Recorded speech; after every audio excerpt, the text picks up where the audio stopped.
totalmente dejado de lado, a trasmano, y está al mismo tiempo por todos lados. Entonces, eso nos gustaría entender, por qué suceden estas situaciones, ¿no? Entonces, empecemos con la presentación. Es un esquema, simplemente no llega a ser un plan o un plano maestro, porque todavía no está en ese lugar, sino es una suerte de hipótesis de lo que podría ser de gestión paisajística del recurso hídrico. El primer dato, ¿no? O sea, bueno, eso es algo que también quería comentarles, que van a ser dos partes de la presentación. Primero vamos a presentar datos, ¿no? Y después vamos a tratar de darle un relato a todos estos datos que vamos a presentar de manera dispersa, podríamos pensar, pero que finalmente obtienen una suerte de relación. Este mapa es un mapa de peligros de la ciudad de Piura, de peligros climatológicos. Entonces, aquí se pueden observar varias vulnerabilidades de la ciudad, varios problemas destacados. Uno de los cuales es que una pequeña porción de la ciudad, que es el cuadrante norponiente, que tiene una escasa urbanización, se encuentra en una zona de peligro bajo, o sea, en lo que ven el área marcada con verde, ¿no? Esa pequeña parte de la ciudad es el área que no tiene problemas. Buenos días, buenos días. Disculpe, ¿puede poner la pantalla completa porque se ve muy pequeño? Muy bien. Gracias. Ahí sí, perdón. Gracias. Muy bien. Entonces, seguimos con este esquema. Este es el plano de peligros de la ciudad de Piura. Y como pueden ver en color verde, esta es la zona que tiene más bajo riesgo de inundación. Es una pequeña zona de la ciudad, digamos, y el resto de la ciudad, lo que casi la totalidad de la ciudad, digamos, lo que está marcado en amarillo, es de peligro medio, o sea, casi toda la ciudad tiene un gran peligro de inundación. Medio en este caso, pero como pueden ver, lo naranjo es ya un peligro alto. Entonces, estos polígonos, estas manchas, digamos, naranjas, que son un peligro medio de inundación, están salpicadas por toda la ciudad y están en muchas ocasiones en el área consolidada de la ciudad. Entonces, eso es un reto que habría que afrontar también. Y bueno, lo verde es un muy alto peligro de inundación porque, claro, se encuentra en las riberas de los ríos, de las quebradas y de áreas que vamos a ver con mayor detención luego. Entonces, tal vez podamos decir que hoy en día Piura es una ciudad inundable, sin que esto suscite a los habitantes, sin que esto suscite ninguna virtud al respecto de la inundación, como en otras ciudades, ¿no? Como una anécdota que contaba el profesor Jonás, de que cuando en París se inundaba, era una fiesta y todos salían a ver la inundación. Los niños no iban al colegio, no se iba a trabajar y todos salían a ver la inundación, porque era una fiesta que se inundara París. Pero en este caso no es una fiesta, porque no tiene virtud, ya que ocasiona tremendos daños y pérdidas tanto a los habitantes de la ciudad como a el gobierno, la municipalidad y otros organismos, ¿no? Además, el cauce del río Piura está afecto también de inundaciones y a sedimentación permanente. Las quebradas son un peligro constante para los habitantes de estos lugares por la fuerza que adquiere el caudal hídrico y que eventualmente puede pasar a llevar todo a su paso. Entonces, esto es la situación. Es una situación con varios problemas referidos al tema de inundación.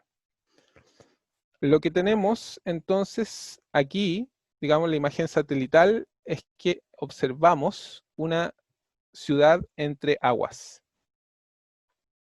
Las aguas atraviesan longitudinalmente el río Piura, el agua central, ¿no? Estructurante, tanto del paisaje como de la ciudad, Es un amplio caudal. Y la quebrada Pajarito, eh, la, la quebrada que es esta quebrada, ¿no? La quebrada Pajarito, son las aguas entre las que está la gran parte de la ciudad. También se observan aguas eventuales que atraviesan la ciudad. Son las zonas más peligrosas por estar habitadas. Se trata de las quebradas del Gallo y otras que están al borde oriente de la ciudad. La ciudad de Piura se extiende longitudinalmente respecto de las aguas que atraviesan esta ciudad, ¿no? El límite natural de la ciudad son las aguas. Sin embargo, esto no parece ser un dato que se toma en cuenta en la estructura urbana de la ciudad. Finalmente, se observa una extensión sin forma ni límites definidos de Piura, digamos. Muy bien, seguimos. Entonces, los muchos y variados conflictos hídricos de la ciudad de Piura nos permite proponer un plan o un esquema, más bien, de regeneración paisajística a partir de un enfoque hidráulico. Y ahora vamos a pasar a mostrarles diferentes piezas que podríamos tratar en este esquema, ¿no? Está la quebrada de la Monja, áreas inundables al interior de los barrios, la quebrada del Gallo, el canal de desviación oriente, las riberas urbanas del río Piura, los humedales Santa Julia y Coscomba, las riberas rurales del río Piura. Ahora los vamos a ver, uno por uno.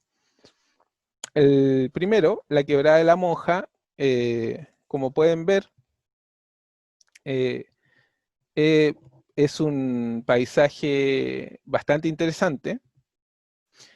Algunas zonas de la quebrada de la Monja son reservorios de biodiversidad. Es un paisaje húmedo al que la ciudad aún no se extiende. Entonces eso es interesante porque podríamos protegerlo antes de que la ciudad llegue hasta allí. Se requiere de la protección de la quebrada y de la ribera ante la posible ampliación de la ciudad. Este espacio es un nicho de biodiversidad. Este es el motivo de su importancia, ¿no? Luego, unas zonas que se inundan cuando llega la lluvia, que podrían ser lo que el profesor proponía antes en su presentación, ¿no? Unas alamedas inundables. O sea, ¿qué quiere decir esto? Que se podría tratar el cauce. ¿Sí? Ahora, sí, adelante, adelante. ¿Quiere decir algo, profe? No. Ah, vale. Entonces, estas alamedas inundables, como lo mostró el profesor Jonás Figueroa en su presentación anterior, actualmente son socavones de tierra simplemente, pero si se trabajara esto de manera, con un diseño paisajístico, digamos, no solo podría albergar el agua que atraviesa eventualmente la ciudad, sino que podría albergar actividades. Podría albergar actividades ciudadanas, actividades urbanas. Entonces, existen muchas quebradas y canales que se encuentran secos gran parte del tiempo, pero cuando llueve, estos espacios se transforman en ríos de aguas torrenciales. Es necesario diseñar el espacio que tiene aguas ocasionales para que cuando no las tenga, o sea, la mayor parte del tiempo, pueda ser ocupado con actividades ciudadanas. La quebrada del Gallo, que ponemos que como hipótesis podría ser un corredor biológico, es una zona de alto peligro, como decíamos al principio, porque se encuentran muchas zonas habitadas en esta quebrada, muchos lugares habitados, entonces puede haber eventualmente una catástrofe con respecto a las viviendas, a las zonas construidas, ¿no? Por el deslizamiento de estas construcciones. Entonces, obviamente aquí hay que hacer un esfuerzo mayor, porque los problemas pueden ser efectivamente mayores. El canal de desviación oriente, la alameda inundable, de nuevo preguntamos, como el profesor mostró también, ¿no? Anteriormente en esa canal de desviación de la ciudad de Santa Cruz, en Bolivia. Aquí pasa lo mismo. Esto no es de Santa Cruz ni es de Piura, esto pasa en todas las ciudades del mundo, ¿no?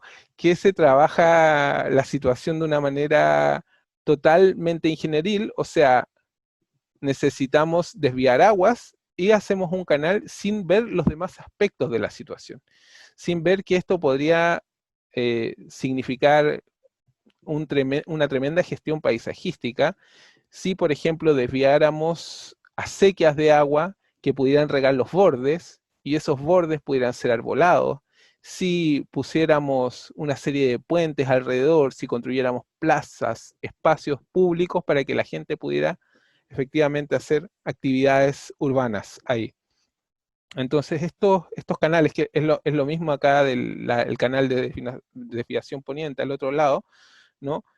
A los canales de desviación es necesario integrarlos a la ciudad a través del tratamiento paisajístico de taludes o las riberas de los canales. ¿Sería posible hacer desvíos del caudal en acequias menores para regar parques lineales o alamedas que se configuren a partir de este elemento? También se hace necesario que estos lugares no se transformen en espacios que separan o cortan la ciudad, porque esos son actualmente, espacios que cortan la ciudad. Sino que la unan. Necesitamos transformar el problema en una virtud. Necesitamos que estos espacios no sean cortes, sino que sean suturas urbanas, posibilitadas por medio de puentes y lugares de ocio y entretenimiento, donde la gente vaya a juntarse a estos lugares, ¿no? Que diga, vamos al canal a juntarnos, no lo contrario, no que sea, no puedo pasar al otro lado porque está el canal, ¿no? Este es otro de los temas, ¿no? Las riberas urbanas del río Piura, que son tremendas esplanadas con las que se podría hacer una maravillosa gestión paisajística, pero que hasta el momento son espacios totalmente residuales. Totalmente residuales. Están ahí a la buena de Dios, digamos. De hecho, el río, ¿no? Es el gran eje estructurante de la ciudad. Debería no ser un detrás, como lo es actualmente, sino que debería ser justamente la fachada de la ciudad. Eso sería un objetivo, como un objetivo importante de una hipótesis proyectual, que el río se transformará en fachada y no en espacio residual. El proyecto de una alameda inundable, es decir, del diseño de las riberas del río como un parque lineal que permita tanto la gestión como la acumulación de aguas, es también una importante gestión hídrica. El segmento urbano del río Piura, lo mismo que anteriormente, ¿no? Podría ser un diseño de una alameda inundable que le diera la cara a la ciudad y no como vemos acá, que es un espacio residual que queda por detrás de la ciudad, justamente.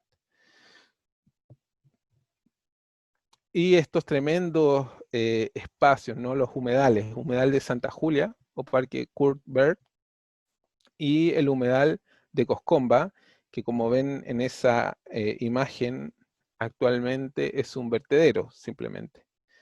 Estos humedales pueden ser unos importantes reservorios de biodiversidad y son hoy, y deberían serlo, un patrimonio biológico de la ciudad.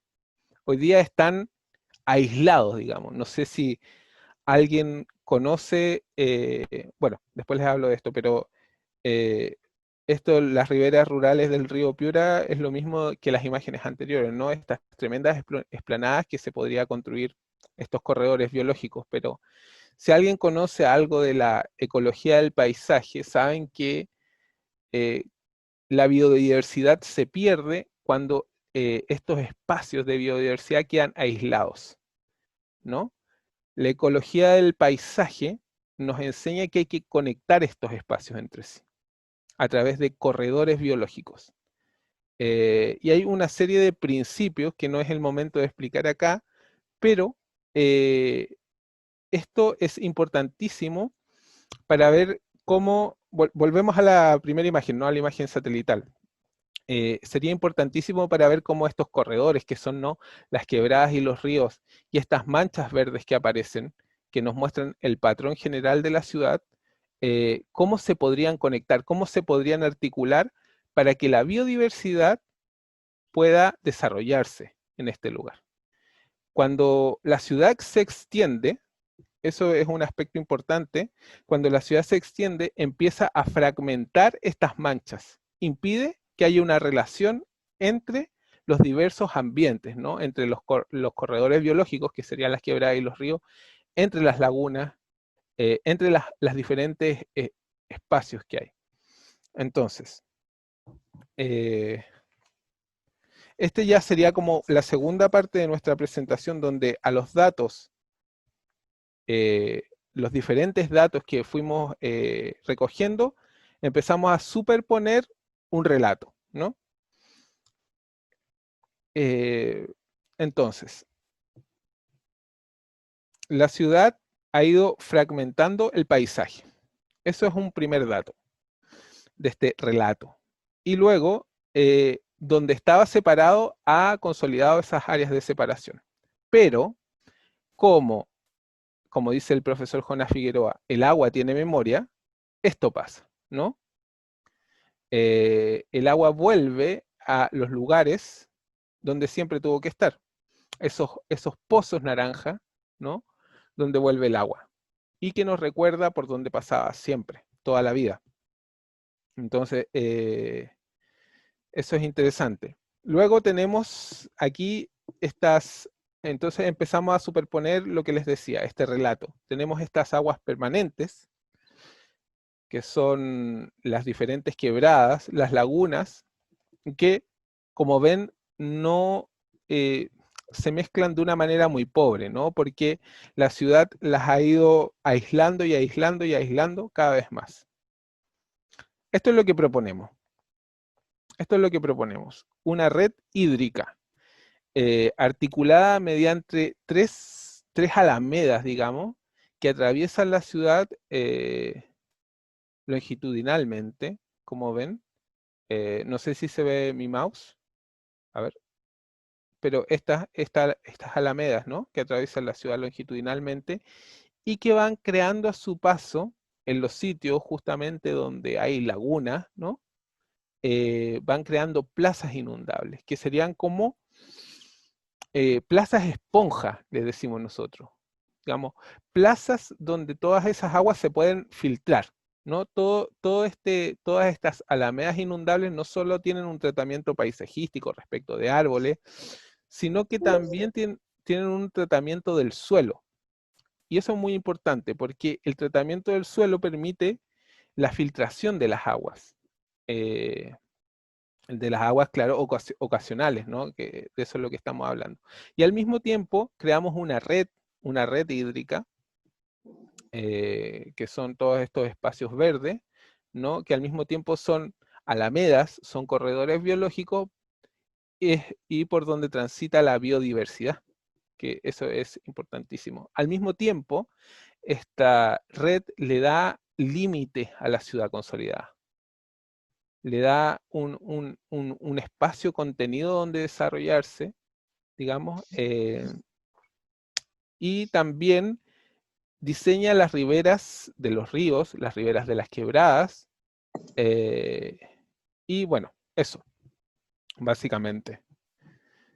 Luego hay unos espacios, unas conexiones intermedias de tratamiento también del suelo, de tratamiento de arbóreo, que nos permiten recoger las aguas que están en estos espacios intermedios de la ciudad, como se puede ver.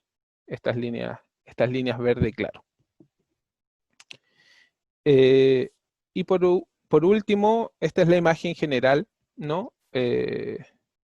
Los corredores biológicos y canales se articulan en una red hídrica mediante esta tipología de la alameda. Estos son parte de los principales equipamientos, lo que está en rojo, que no es importante, pero lo queríamos marcar, que son una universidad, el aeropuerto y un cerro. Y por último, mostrarles cómo quedaría el esquema, ¿no? Muy básico, muy abierto todavía, muy cambiable, pero creemos que es un esquema que puede ser útil para entender cómo conservar este rico patrimonio hídrico que tiene la ciudad, cómo ayudar a que se desarrolle la biodiversidad y al mismo tiempo cómo crear una ciudad interesante, ¿no? Una ciudad con una nueva fachada al río, que el río sea su su espacio, su rostro, su lugar donde mirarse, Su virtud. su virtud, exactamente. Entonces, eso es lo que yo quería mostrarles. Entonces tenemos una articulación de paisajes de agua, ¿no? Corredores, alamedas, lagunas, humedales, quebradas, eh, que se integran en esta red seca total, que es una red de biodiversidad. Eso, básicamente. Muchas gracias por su atención. Los dejo con el profesor Jonás Figueroa. Gracias. Muchas Con el gracias. profesor Edwin. Muchas Con el gracias, profesor Rolando.